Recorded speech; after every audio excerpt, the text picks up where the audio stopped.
the main thing that we can control is how we relate to our life.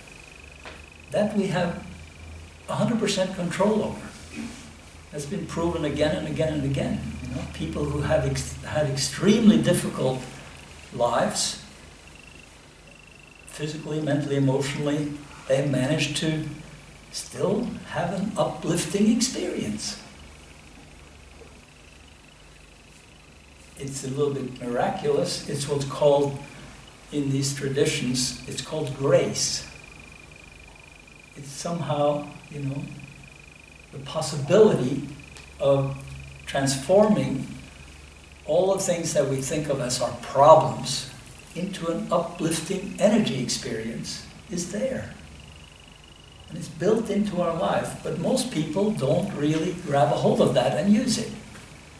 So this is a practice that is aimed at doing that. I call it rising energy practice.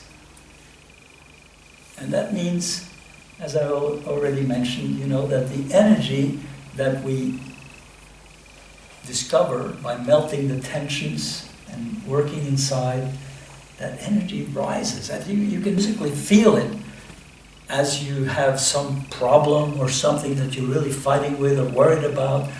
As you step back a little bit from that and focus on the breath and the chakras, you can feel yourself literally rising above it.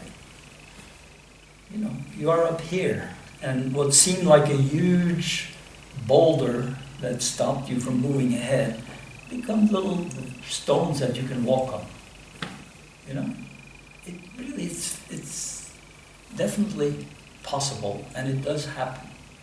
And the more you rise above it, the wider your perspective.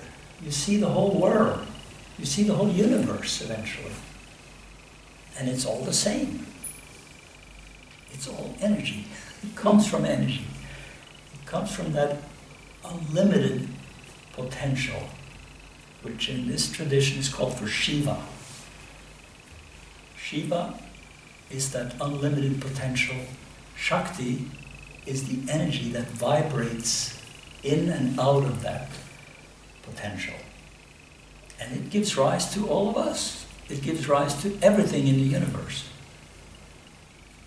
You don't have to accept the philosophy of that, but certainly you can feel it in yourself when you get more quiet, when you get more focused, when you get more a sense of this energy and ultimately the silence at the core of that energy. You can feel that what wasn't possible yesterday because you had a block against it, suddenly is possible. It opens up much wider. You know, you have that unlimited potential in yourself. We all do.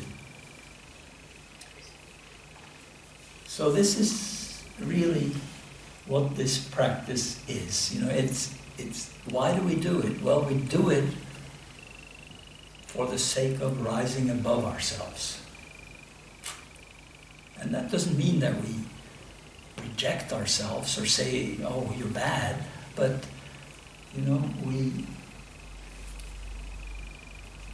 try to use the difficulties created by the mind and our history as a way to rise up and really feel free, feel more joy of life.